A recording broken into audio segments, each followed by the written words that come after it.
Hello मेरे प्यारे दोस्तों, कैसे हैं आप सभी। स्वागत है आप सभी का आपके गुरु चैनल एसपी चैनल पे। और मैं आज आप लोग को क्लास 9 के साइंस बताऊंगा, जिसमें कि मैंने आप लोग को पार्ट 1 और पार्ट 2 करवा दिया था चैप्टर 6 के। आज मैं आप लोग को पार्ट 3 करवाऊंगा, जिसमें कि हम लोग आज तारत्व से समझेंगे और इसके सारे कंसेप्ट को सीखने और समझने का प्रयास करेंगे।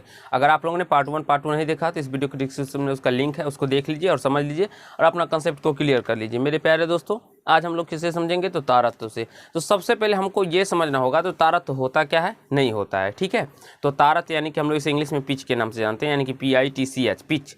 तो सबसे पहले अगर समझे जो तारत्व क्या है, तो तारत्व ध्वनि का वह गुण है जिसके कारण हमें कोई भी ध्वनि मोटी या पतली सुनाई पड़ती है। सबसे पहले तो ये समझ लेना है, कोई भी ध्वनि अगर हमें मोटी या पतली सुनाई पड़ती है तो वो तारत्व की ही वजह से होता है। ठीक है, तो आप तारत्व को यहाँ पे देख सकते हैं, जो वही लिखा गया है, यह ध्वनि का वह गुण लक्षण है या गुण है जिसके कारण ध्वनि मोटी या पतली सुनाई पड़ती है, तारत्व कहलाता है। अब मैं अगर हम लोग बात करें तो जैसे कि लड़कियों का आवाज़ मेरे प्यारे दोस्तों वो बहुत ही पतला होता है, तो इसका मतलब उसका तारत्व क्या होगा, अधिक होगा। तारत्व देखिए यहाँ पर। और मच्छर, जो कोई भी मच्छर होता है तो आप लोग जब रात को सोते हैं तो वो कान के पास में आप लोग को थोड़ा भिनभिनाता रहता है, तो उसकी भी आवाज़ पतली होती है। तो जिसका भी आवाज़ पतला होगा उसका तारत्व अधिक होगा, और जिसकी आवाज़ मोटी होगी उसका तारत्व कम होगा। तो यहाँ से देख सकते हैं, लड़की की आवाज़, मच्छरों का भिनभिनाना आदि की ध्वनि पतली होती है तथा तारत्व अधिक होता है। और उसी प्रकार अगर हम बात करें मोटी ध्वनि की, यानी कि जैसे लड़कों का आवाज़, मेढक का टटराना, उसी प्रकार से अन्य जीव होते हैं जो मोटी आवाज़ निकालते हैं, तो वो उसकी ध्वनि क्या होती है, तो मोटी होती है। और तथा तारत्व क्या होता है, उसका कम होता है। तो यहाँ से देखिए, लड़कों का आवाज़, मेढकों का टटराना आदि की ध्वनि मोटी होती है तथा तारत्व कम होता है। तो ये दोनों पॉइंट्स थे और आगे समझते हैं। और उसका ध्वनि की ध्वनि का तारत्व जो होता है मेरे प्यारे, तो ये आवृत्ति पर भी डिपेंड करता है। यदि इसकी तारत्व, किसी भी ध्वनि का तारत्व तो उसकी आवृत्ति पर, ध्यान देखिए, उसकी आवृत्ति पर निर्भर करता है। अगर मान लेते हैं अधिक तारत्व, अगर कोई किसी भी ध्वनि की तारत्व अधिक है, तो यहाँ पे बताए थे ना तारत्व अधिक होगा इसका, तो इसकी आवृत्ति भी अधिक होगी। अभी मैंने आप लोग को बताया था, लड़की की आवाज़, मच्छरों का भिनभिनाना का ध्वनि पतली होती है और तारत्व अधिक होता है। और जब भी कभी तारत्व अधिक होगा मेरे प्यारे दोस्तों, तो उसकी आवृत्ति भी अधिक होगी। तारत्व कम होगा तो आवृत्ति भी कम होगी। वही से यहाँ पे भी लिखा गया है वही पॉइंट्स, और ये आपके ऑब्जेक्टिव में पूछा जाता है, इसीलिए यहाँ पे मैंने इंक्लूड कर दिया। आप लोग इसको सारे को लिखिए, सारे को समझने का प्रयास कीजिए, क्योंकि जब तक इसे समझ नहीं पाएंगे तब तक आपका कंसेप्ट नहीं क्लियर होगा। और पूछा जाता है तारत्व किस पे निर्भर करता है, नहीं करता है, ये सारे कॉन्सेप्ट आपके ऑब्जेक्टिव से ही प्रश्न लिया गया है। और समझ लीजिए, आपके हर एक वो पॉइंट जो आपके प्रश्न में एग्जाम में आते हैं वही यहाँ पे इस बोर्ड पे लिखा गया है। ऐसा कोई फालतू वाला प्रश्न नहीं आपको इस बोर्ड पे देखने को मिलेगा कंसेप्ट जो कि आपके एग्जाम से रिलेटेड नहीं होगा या जो आपके बुक से बाहर हो। तो यहाँ से समझ गए होंगे, जो ध्वनि का तारत्व उसकी आवृत्ति पर निर्भर करता है मेरे प्यारे दोस्तों। अधिक तारत्व वाली ध्वनि की आवृत्ति अधिक होती है तथा कम तारत्व वाली ध्वनि की आवृत्ति कम होती है। आई होप यहाँ तक आप लोग को तारत्व अच्छे से क्लियर हुआ होगा, कहीं से कोई दिक्कत या समस्या नहीं हुआ होगा। अब हम लोग प्रबलता, लाउडनेस, प्रबलता क्या होता है उसे समझने का प्रयास कीजिए। देखिए, ये प्रबलता, ध्वनि की प्रबलता, इसका वह गुण है जिसके कारण कान को धीमी या तेज सुनाई पड़ती है। अगर हमारे कान को कोई ध्वनि धीमी या तेज सुनाई पड़ती है तो वो लाउडनेस यानी कि उसकी प्रबलता के कारण ही होता है। ठीक है मेरे प्यारे दोस्तों, तो ये आशा है आप लोग समझ गए होंगे जो प्रबलता क्या होता है। तो कोई ध्वनि हमें कान तक यानी कि धीमी या तेज सुनाई पड़ती है तो वो किसके कारण होता है, तो उसके प्रबलता के कारण होता है। अब हम लोग श्रव्य ध्वनि को समझेंगे और अश्रव्य ध्वनि को। तो श्रव्य ध्वनि क्या होता है, तो जो ध्वनि मनुष्य सुन सकता है उसे श्रव्य ध्वनि कहते हैं।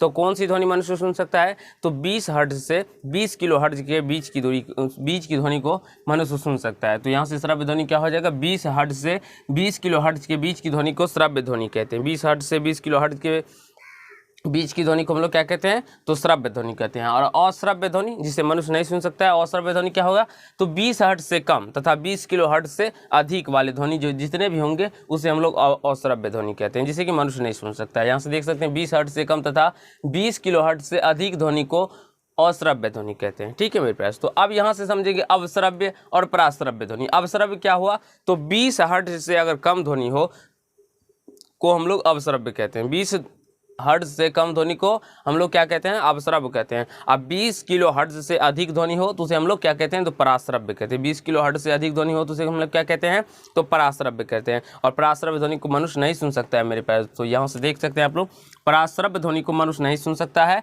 पराश्रव्य ध्वनि को केवल क्या सुन सकते हैं? चमगादड़ सुन सकते हैं, कुत्ता सुन सकते हैं, बिल्ली सुन सकते हैं, डॉल्फिन सुन सकते हैं, सोंस जो होते हैं आप लोग को पानी के अंदर मिलेंगे तो वो सुन सकते हैं, और कुछ कीड़े मकोड़े भी ऐसे होते हैं जो इन्हें सुन सकते हैं। तो यही केवल इसके पराश्रव्य ध्वनि को सुन सकते हैं। आई होप यहाँ तक आपको समझ में आया होगा। ठीक है, यहाँ थोड़ा मिटा गया है, मैं लिख देता हूँ।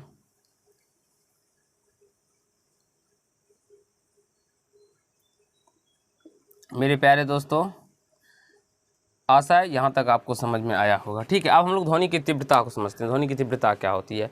तो ध्वनि की तीव्रता मेरे प्यारे दोस्तों, अगर हम बात करें जो एक सेकेंड में किसी एकांक क्षेत्रफल से गुजरने वाली ध्वनि ऊर्जा को ध्वनि की तीव्रता कहते हैं। एक सेकंड में जितना ध्वनि किसी एकांक क्षेत्रफल से गुजरेगा मेरे प्यारे, तो वही उसकी ध्वनि की तीव्रता हो जाएगी। और मैंने आप लोग को ध्वनि की तीव्रता यानी कि ध्वनि की चाल के बारे में तो बहुत अच्छे तरीके से पार्ट 2 में बता दिया हूँ, अगर नहीं देखें तो देख सकते हैं, जिसमें कि हम लोग लोहा में ध्वनि की चाल, द्रव्य में ध्वनि की चाल, वायु में ध्वनि की चाल, स्टील में, तांबा में, कॉपर में, ये सारे में हम लोग देख लिए थे। तो आशा है, आई होप मेरे प्यारे, तो आप सभी को ध्वनि की तीव्रता यहाँ तक अभी समझ में आ गया होगा। तो कुछ पॉइंट्स और बचे हुए, उसे मैं अभी आप लोग को बता देता हूँ, तो इसे नोट कर लीजिए, इसे समझ लीजिए। आगे मैं अभी आप लोग को तुरंत करवाऊँगा और आगे समझा भी दूँगा, और इसके बाद ये चैप्टर मेरा खत्म हो जाएगा।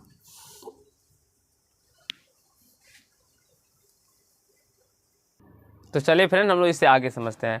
तो मैंने अभी आप लोग को ध्वनि की तीव्रता तक बताया था, अब मैं आप लोग को श्रुति निबंध समझाऊंगा। तो श्रुति निबंध क्या होता है मेरे प्यारे दोस्तों, वो समझ लीजिए। श्रुति निबंध होता है मनुष्य द्वारा सुनी गई ध्वनि का प्रभाव उसके मस्तिष्क में लगभग 1/15 सेकेंड यानी 1/15 सेकेंड तक रहता है, इसे श्रुति निबंध कहते हैं। श्रुति निबंध क्या हुआ, आप लोग समझ गए होंगे। जो कोई भी ध्वनि अगर मानव मस्तिष्क के अंदर 1/15 सेकेंड तक रहता है तो उसे ही हम लोग श्रुति निबंध कहते हैं। और आपसे क्वेश्चन भी एग्जाम में पूछा जाता है, जब आप लोग जाइए मतलब कोई भी एग्जाम का तैयारी करते हैं और उसमें परीक्षा देंगे, तो आपको एग्जाम में ऑब्जेक्टिव के रूप में रहता है जो कोई भी ध्वनि मानव शरीर के यानी मानव मस्तिष्क में कितने देर तक रहता है, तो 1/15 सेकेंड तक वो मानव मस्तिष्क में रहता है, और ये आपसे पूछा जाता है। तो आशा है श्रुति निबंध समझ में आ गया होगा।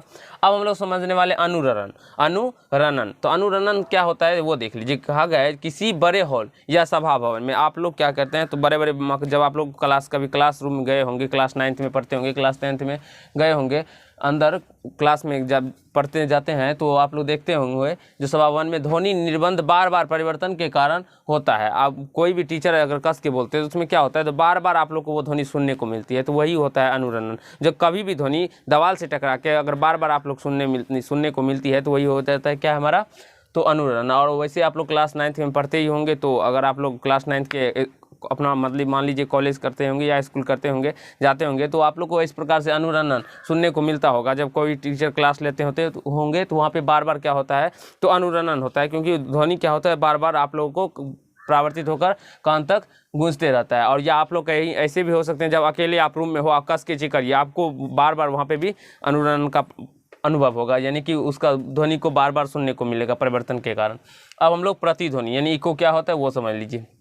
इको होता है किसी विस्तृत अवरोध से ध्वनि परावर्तित होकर उसे पुनः सुने जाने की घटना को प्रतिध्वनि कहते हैं। किसी विस्तृत अवरोध से ध्वनि परावर्तित होकर उसे पुनः सुने जाने की घटना को हम लोग क्या कहते हैं, प्रतिध्वनि कहते हैं। और एक बच जाता है आप लोग का सोनार। सोनार क्या होता है, ये समुद्र के अंदर कोई वस्तु अगर छुपी होती है तो ये एक प्रकार का तरंग ही है, आप लोग ध्वनि साउंड ही है, इसे समझ लीजिए। जो अगर कोई वस्तु समुद्र के अंदर छुपी रहती है तो उसे कैसे पता लगाया जाता है, तो इसी सोनार की मदद से पता लगाया जाता है। तो सोनार का नाम आप लोग को इंग्लिश में पूछा भी जाता है, जो सोनार का इंग्लिश में क्या नाम होता है, जिसे आप लोग समझ लीजिए साउंड नेविगेशन एंड रैंकिंग होता है। और ये देखिए क्या होता है, तकनीक द्वारा समुद्र की गहराई और समुद्र में छुपी वस्तुओं जैसे चट्टान, हिमशैल, डूबे हुए जहाज, पनडुब्बी इत्यादियों को पता लगाने के लिए लगाया जाता है, आदि का पता लगाया जाता है। सोनार से इस सारे चीज़ों का पता लगाया जाता है जो पानी के अंदर जो छुपी रहती है। तो आई होप मेरे प्यार तो आपको ये पार्ट समझ में आया होगा, कहीं से कोई दिक्कत नहीं हुआ होगा। अगर आप लोग को अच्छा लगा हो तो वीडियो को लाइक कीजिएगा, कमेंट कीजिएगा, शेयर कीजिएगा, और यदि चैनल पर नहीं है तो चैनल को सब्सक्राइब करके बेल आइकन को प्रेस कर लीजिएगा, जिससे मेरे हर एक वीडियो का नोटिफिकेशन आप तक पहुँचता है। तो धन्यवाद दोस्त, आज के पार्ट में इतना ही।